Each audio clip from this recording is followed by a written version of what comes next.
Halo, selamat malam pemirsa TVRI dimanapun Anda berada. Mimpi duduk satu meja antara Prabowo Subianto dan juga Megawati Soekarno Putri yang lama dinantikan rupanya harus kembali disimpan. Nah, reaksi keras dari Ketua Umum PDI Perjuangan Megawati Soekarno Putri setelah Sekjen PDI Perjuangan Hasto Kristianto ditetapkan sebagai tersangka oleh Komisi Pemberantasan Korupsi atau KPK. Ini Bu Mega memerintahkan untuk menunda keikutsertaan kepala daerah terpilih dari kader PDI Perjuangan dalam pembekalan pemerintah pusat atau retreat di Akademi Militer di Magelang, Jawa Tengah yang justru menimbulkan tanda tanya besar. Nah, meski belakangan ini dikoreksi oleh Ketua DPP PDIP yang ditunjuk sebagai juru bicara partai, Ahmad Basara menyebutkan bahwasanya Bu Mega tidak pernah melarang dan bahkan menganjurkan kepala daerah yang belum berangkat ini untuk ikut di gelombang kedua nantinya. Nah, dan Basara juga menyebut bahwasanya konferensi pers kemarin Prabowo dan juga Bu Mega ini tetap baik-baik saja meskipun ada pihak yang ingin hubungan di antara keduanya tidak baik-baik saja. Nah, lalu bagaimanakah konstelasi koalisi PDI Perjuangan dan juga partai-partai lain? Kita akan bahas tentunya kemana arah angin PDI Perjuangan di malam hari ini di arah angin TVRI bersama saya Ardianto Wijaya. Sudah hadir sejumlah narasumber yang hadir di Studio 7 TVRI maupun nantinya secara daring. Kita akan sapa satu persatu. Di sebelah kanan saya Prof. Lely Aryani, pakar komunikasi politik. Prof. Lely, Assalamualaikum Bunda. Waalaikumsalam warahmatullahi wabarakatuh. Salam Jaya, sehat Bun. Bang Margarito, Ya, Mas Adi ya. Mas Adi juga join nanti ya. Selamat malam. Kenapa nggak studio? Oke, kita sapa langsung Mas Adi Prayitno juga hadir di malam hari ini. Mas Adi Prayitno, Direktur Eksekutif Parameter Politik Indonesia. Mas Adi, malam Mas Adi. Assalamualaikum. Selamat malam Mas Jaya, Prof. Lely, Bang Margito. Baik, terima kasih sudah join Mas Adi malam hari ini via daring. Ada juga Bang Margarito kami pakar hukum tata negara. Bang Margarito, selamat malam. Selamat siang Bang. Sehat. Baik, ketemu lagi kita. Ya, terima kasih. Ya, saya langsung membahas terkait dengan rame-rame ini terkait retreat yang digelar di Magelang dan juga kemarin juga ada konferensi pers yang digelar oleh juru bicara PDI Perjuangan, Bang Ahmad Basara. Saya langsung ke Prof. Lely. Prof. Lely, beberapa hari lalu memang surat ini sudah surat instruksi terkait dengan retreat sudah dikeluarkan oleh Bu Mega begitu dan memerintahkan kepala daerah untuk kemudian menunda mengikuti retreat di Magelang begitu. Tapi kemarin nyata-nyatanya sepertinya kalau sikap dari Bang Ahmad Basara melunak nih sepertinya. Dari sisi komunikasi politik yang Anda baca seperti apa, Prof? Ya, pertama kita harus tahu ya, pesan komunikasi politik itu sebenarnya tidak punya makna apa-apa sepanjang penerima pesan belum menerjemahkannya atau tidak menerjemahkannya. Jadi yang punya kewajiban untuk menerjemahkan pesan itu adalah penerima pesan. Penerima pesan? Ya, jadi dalam komunikasi politik itu penerima pesan tidak lagi bisa dikonsepsikan sebagai komunikan. Jadi dia harus berubah menjadi komunikator lainnya. Jadi Jaya adalah komunikator politik utama, pendengarnya Jaya yang di luar adalah komunikator politik lainnya. Oh, lainnya. Nah, jadi dialah yang punya kewajiban untuk memberikan makna terhadap pesan tersebut. Nah, tentang istilah, jadi ini kayaknya berkelindangnya soal istilah penundaan menjadi persepsinya seperti dilarang, gitu kan? Sebenarnya dua hal itu berbeda secara komunikasi politik, secara diksi, secara narasi, secara epistemologi, semuanya berbeda. Nah, artinya memang ketika kemudian itu direvisi dengan pernyataan lebih lanjut, silakan aja. Kemudian Mas Pramono Anung ya, saya lihat juga mulai ngomong. Sudah bergabung juga begitu di retreat ya? Jadi yang saya tangkap juga pesan lainnya adalah Bu Mega ini kan perempuan. Saya nih cukup tahu tentang perempuan. Jadi bahasa kalbunya lebih menonjol ketimbang bahasa realistisnya. Oh, bahasa kalbunya lebih menonjol. Bahasa kalbunya lebih menonjol.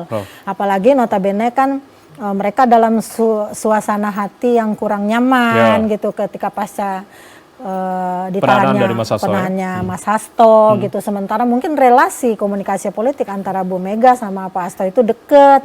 Sama seperti Pak Jokowi juga dulu deket banget sama Bu Mega. Pak Jokowi selalu berkali-kali bilang Bu Mega itu seperti ibu saya. Bu Mega juga sikapnya dengan Pak Jokowi seperti apa. Tapi politik kan selalu tidak bisa dibaca demikian. Nah, itu yang ketiga. Sebenarnya saya juga kemarin di beberapa media lain menyarankan seharusnya PDIP bersikap biasa-biasa saja gitu. Biasa-biasa saja? Iya, sebab ini menurut saya ya, apa yang terjadi pada seorang Hasto itu adalah peristiwa individual. Jadi meskipun ini adalah sekjen, mau tidak mau melekat identitas itu secara politik. Tapi apapun ketika masuk pada ranah hukum, saya kira itu sudah masuk pada wilayah pribadinya dia. Jadi kapasitasnya itu bukan lagi kejahatan yang dilakukan sebagai sekjen partai ansih, gitu, tapi juga sebagai individual. Toh banyak juga sekjen partai yang selamat-selamat aja ketika dia tidak melakukan apa-apa, misalnya seperti itu. Bersikap biasa artinya sambil menjalankan, iya, semuanya bisa berjalan. Gitu ya? Jadi yang keempat, kepala daerah itu adalah pilihan rakyat. Jadi memang dia mewakili, dipilih oleh PDIP untuk ditetapkan sebagai calon dari PDIP dan sebagainya. Tapi yang memilih siapa? Rakyat. Ketika dia terpilih, maka dia menjadi milik rakyat, gitu kan. Nah, dia pakunya kemana? Yaitu kepada pemerintah pusat. Jadi kalau pemerintah pusat pengen memberikan pembekalan berkaitan dengan anggaran, substansi tata kelola pemerintahan, manajemen komunikasinya seperti apa. Karena saya lihat kan beberapa narsum yang dihadirkan adalah kompeten di bidangnya masing-masing, gitu kan. Tentang nilai-nilai kebangsaan, termasuk di dalamnya saling bisa berkoordinasi dengan wilayah tetangga dan seterusnya dan sebagainya. Semuanya menurut saya positif ya. Nah, mungkin karena tadi bahasa Bu Mega, bahasa kalbunya perempuan lebih menonjol, kalimat itu kemudian dipersepsikan beragam. Padahal kata penundaan itu sendiri kan jelas ditunda dulu, buat dulu kita nyaman, lalu kemudian kita bisa hadir di sana. Sebenarnya di sana, mungkin karena saya juga terbiasa kalau hadir di media sebagai penengah ya, bukan tukang ngomporin gitu kan, sebagai tukang ngomporin. Jadi intinya kita melihat ya, kemudian pada akhirnya ya kan kemudian masuk nih mereka kan, meskipun terlambat. Periode kedua Mas Pram kemarin saya lihat sudah hadir di sana, sudah hadir udah juga, beberapa udah banyak. Tapi ada juga beberapa dari Bali juga, termasuk Gubernur Bali. Yang dan itu tidak mungkin tanpa suwon ke Bu Mega. Pasti Bu. Komunikasi tetap dilakukan Pasti gitu kan. Bu, kami mau hadir nih, soalnya kami butuh nih, nanti biar kami bisa saling koordinasi, bla bla bla dan sebagainya. Saya kira itu aja ya. Oke, Prof, tapi kalau melihat ada juga yang mungkin tidak kompak seperti halnya yang Bali yang tidak mengikuti sampai dengan saat ini begitu masih ditunggu, tapi juga yang lain sementara sudah ikut begitu dalam retreat ini. Artinya kan bagi sebagian kader ini seolah-olah bisa dikatakan menyandra kader-kader PDI untuk kemudian ini antara patuh dengan ketua umum partai atau patuh dengan presiden. Enggak. Jadi tadi saya bilang kan dinamika dalam internal PDIP itu sendiri kan beragam. Tadi makanya istilah penundaan itu harus kita terjemahkan secara jernih juga. Jadi menunda artinya kan, menunda artinya suatu saat akan setelah selesai nih jaga perasaannya, gua masih marah nih gitu kan. Nanti dulu lah, lu mau ngomong apa nanti dulu, sebentar sabar. Nah nanti setelah itu kita masuk. Saya pikir karena ini penting, pasti ada juga mereka-mereka yang bertugas ya untuk meyakinkan Bu Mega, untuk memberi penguatan. Bu, ini adalah pesan politiknya, ini demi rakyat di daerah. Kalau mereka dibekalin, kemudian relasi antara pusat dan daerah kan harus tetap baik misalnya. Nanti ini yang PAD-nya kecil gimana masalahnya kan kalau tidak ada koordinasi dengan pusat. Berarti artinya PDI melunak kalau menurut Prof Leli terkait dengan diizinkannya para kepala daerah untuk kemudian ini sebagai sikap yang sebenarnya pragmatis kata kuncinya tadi ya aja ya, penundaan itu. Jadi penundaan itu bukan melarang, lalu kemudian karena menunda ya mungkin akan digilir nih. Kalian boleh ikut, ya udah. Bu, kami belum mau ikut nih, pokoknya kami masih jaga perasaan Ibu misalnya gitu kan. Ya udah nanti dulu dan sebagainya. Kalau saya melihat sesuatu secara politik itu kan tidak ada pernah yang permanen. Sikap politik orang itu, sikap itu kan adalah predisposition of behavior. Jadi kecenderungan untuk berperilaku. Dia bukan perilaku, sikap itu bukan perilaku, tapi predisposition of behavior. Jadi kalau sifat nggak bisa berubah, tapi kalau sikap pelan-pelan bisa berubah. Jadi dengan berbagai masukan, teman-teman yang sudah hadir duluan itu bisa memberi informasi. Kamu rugi loh nggak masuk sejak awal, ini materinya bagus banget, ini bakal kita bla bla. Ada Wapres tadi juga yang ngasih materi juga itu. Gitu ya. Saya nggak bisa ngomong kalau itu.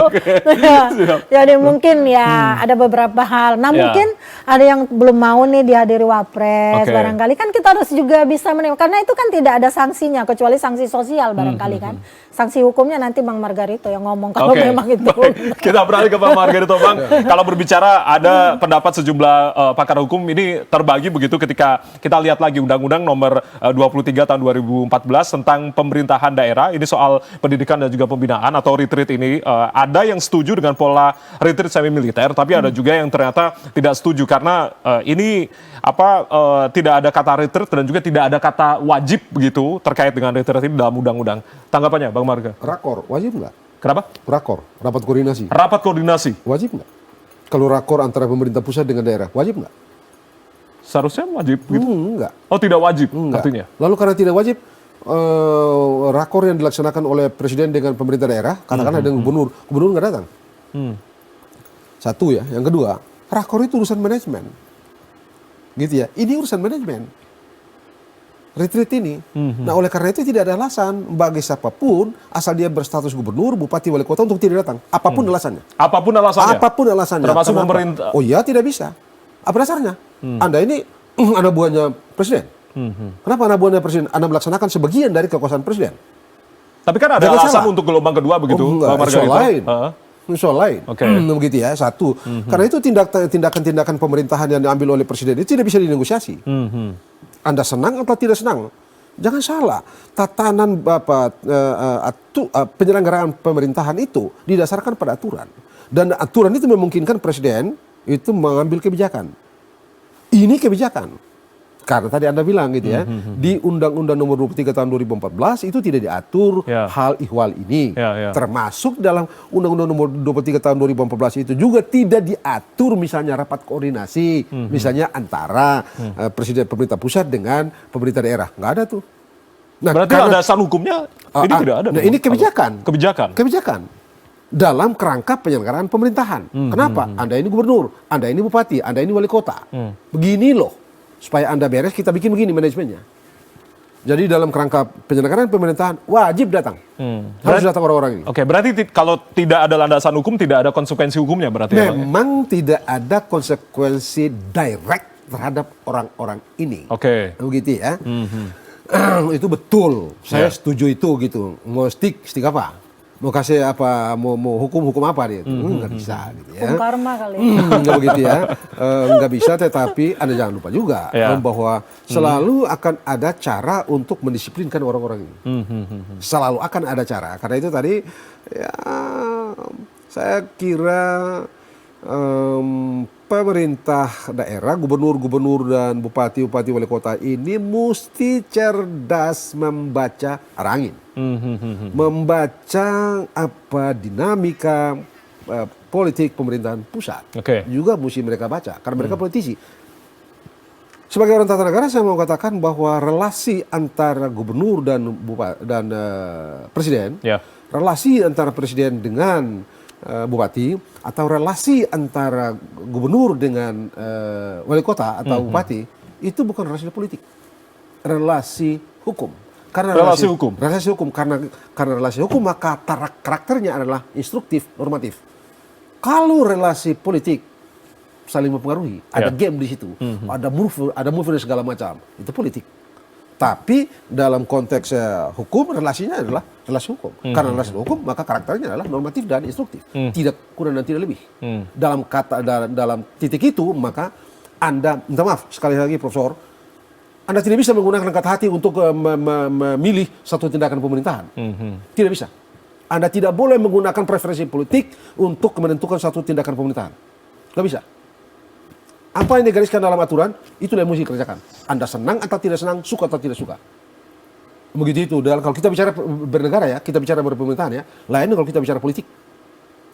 Tapi apapun itu, yang penyelenggaraan pemerintahan, itu by act, by law, by regulation. Oke, artinya ikatan dari kepala daerah yang sudah terpilih ini lebih pada kepala negaranya, harus tunduk kepada kepala daerah daripada ke ketua partainya. Jangan begitu ya, Bang Mar? salah. Yang dilaksanakan oleh daerah itu adalah sebagian kecil dari kewenangan presiden yang didelegasikan. Karena itu dia anak buahnya presiden. Anda senang atau tidak, Anda suka atau tidak. Begitu itu karena yang dalam Undang-Undang Dasar, satu-satunya manusia yang memegang kekuasaan pemerintahan itu adalah presiden. Tidak ada orang lain. Kekuasaan pemerintahan ini yang detailnya sebagian diantaranya itu diserahkan kepada daerah. Jadi misalnya Anda ini presiden, kekuasaan presiden dan sebagainya itu yang diberikan kepada saya. Saya laksanakan apa yang Anda lakukan. Karena itu logis saya cek. Karena itu logis saya minta, tolong dong bagi Anda begini-begini. Memang akan sangat hebat kalau diatur dalam Undang-Undang Nomor 23 Tahun 2014 atau misalnya dalam peraturan presiden atau peraturan menteri mengenai ini gitu ya. Tapi apapun kalau tidak ada, maka ini dikerangkakan dalam manajemen penyelenggaraan pemerintahan. Dalam manajemen penyelenggaraan pemerintahan itu dibenarkan pemerintah mengambil kebijakan. Itu dibenarkan oleh Undang-Undang nomor 30 tahun 2014 tentang administrasi pemerintahan. Oke, saya langsung ke Mas Adi. Begitu, apa yang tadi sudah diungkapkan oleh Bang Margarito, artinya ini para kepala daerah, khususnya kader PDI yang sebetulnya sedang ditunda begitu kalau dari isi surat dari Bu Mega ini, harus jago juga membaca arah angin dari surat yang sudah diterbitkan tadi, arah angin dari apa yang kemudian diperintahkan tadi. Mas Adi, tanggapan Anda? Penundaan soal retreat kepala daerah PDIP itu sebenarnya relevan kalau kita diskusikan 2-3 hari yang lalu, Mas. Per hari ini Ahmad Basarah yang ditunjuk sebagai juru PDIP itu mengatakan tidak ada perintah untuk memboikotnya, termasuk juga penundaan soal ikut retreat itu karena tidak ada instruksi langsung dari ketua umum mereka, Megawati, untuk meminta kepada kader-kader PDIP, gubernur, bupati, dan wali kota untuk tidak ikut retreat ya. Tapi memang terlepas dari itu, publik melihatkan itu dinilai sebagai bentuk amarah karena Hasto ditahan oleh KPK. Tiba-tiba muncul soal instruksi bagaimana boikot terkait dengan retreat itu dilakukan oleh kader-kader PDIP. Barulah kemudian banyak pihak yang mengatakan ini memasuki babak baru, bagaimana hubungan antara Megawati dengan Prabowo itu akan semakin rumit, termasuk juga babak baru misalnya hubungan antara PDIP dengan Gerindra ya. Tapi praktis setelah ada pernyataan resmi dari dari Ahmad Basarah yang mengatakan bahwa tidak ada instruksi langsung, ini sebenarnya adalah sebagai upaya untuk memulihkan bagaimana persepsi publik yang selama ini seakan-akan memang mempertentangkan antara kedua belah pihak, PDIP dengan pemerintah, dalam hal ini antara Megawati dengan Prabowo, itu terkonfirmasi sudah mulai tidak relevan, Mas. Karena secara perlahan kepala daerah PDIP itu kan ikut retreat, Pramono Anung, Masinton Pasaribu, orang-orang yang selama ini dianggap cukup loyal ke Megawati, secara perlahan sudah menjadi bagian dari tim pemerintah. Nah, yang kedua sebenarnya yang menjadi ramai ini secara politik ya.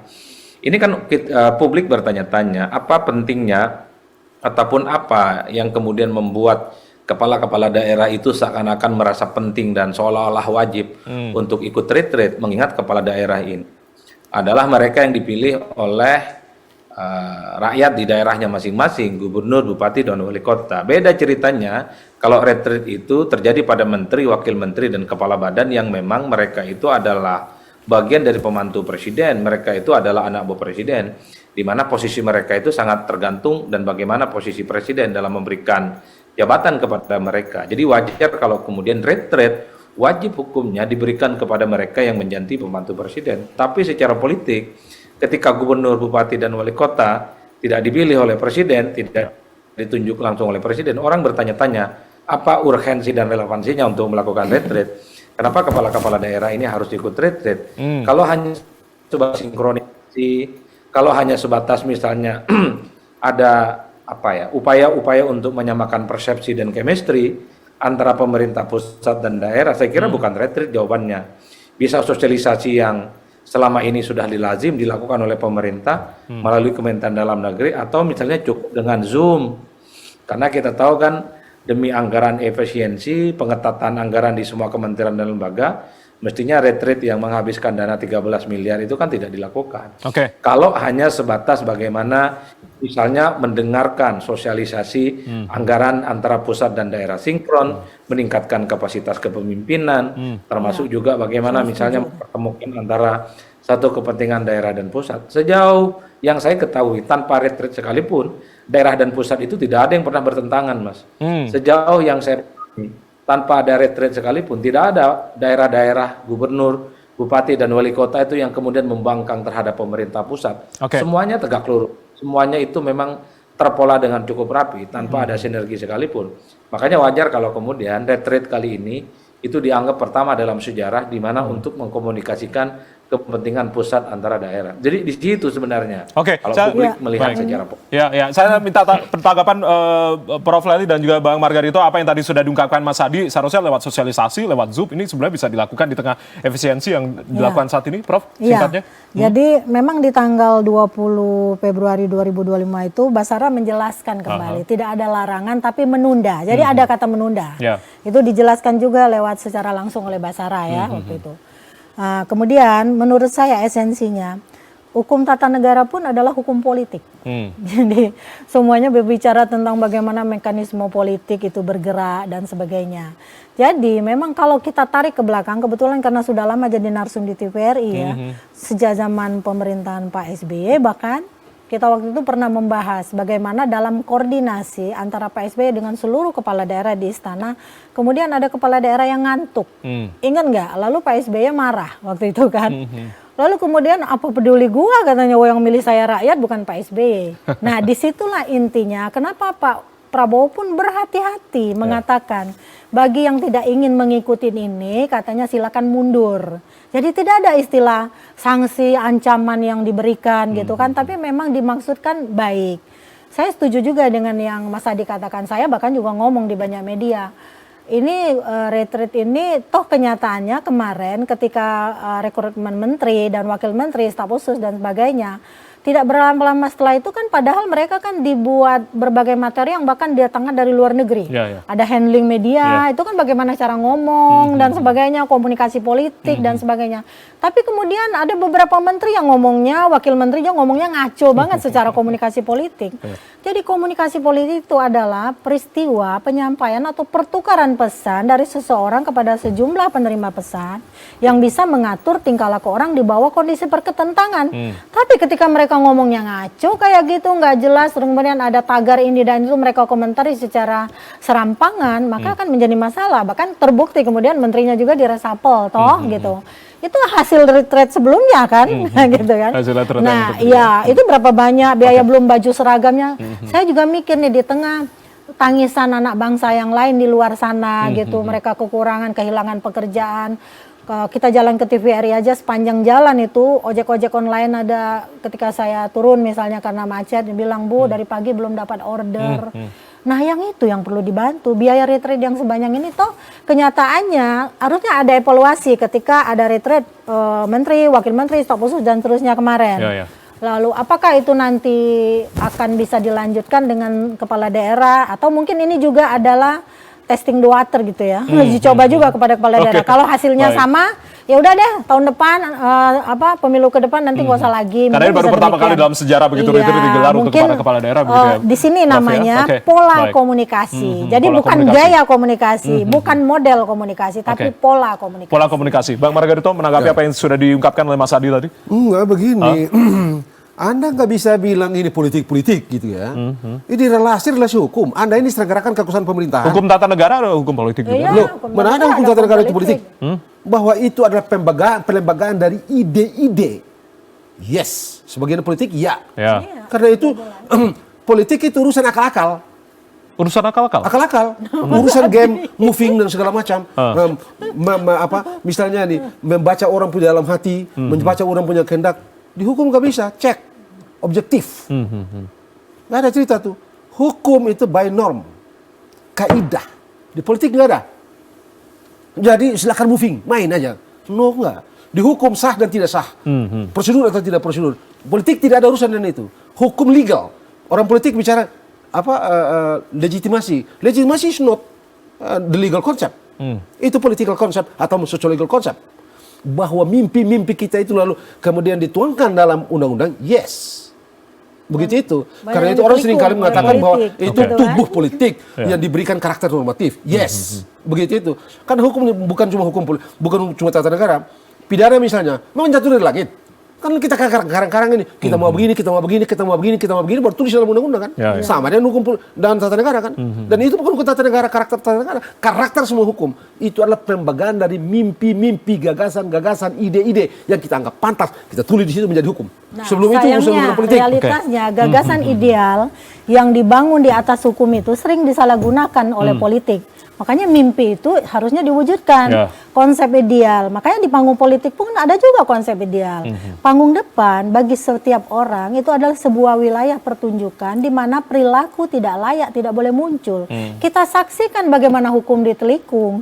Kita tiap hari ngomong sama Mas Adi nih di seluruh media kan kalau gitu. Kita bicara itu Profesor, tiap hari Anda temukan ada kekurangan-kekurangan. Justru karena itu. Panggung depan dan juga panggung belakang juga berbeda. Bukan di situ poinnya. Bukan di situ poinnya. Jadi berbeda. Anda mau mau ketemukan itu kekurangan-kekurangan di setiap sudut kehidupan ini ada temukan kekurangan. Nah, di situ saya poinnya. tidak mau bicara yang lain ya. Di situ poinnya. Itu jadi bukan hukum sebenarnya. Iya.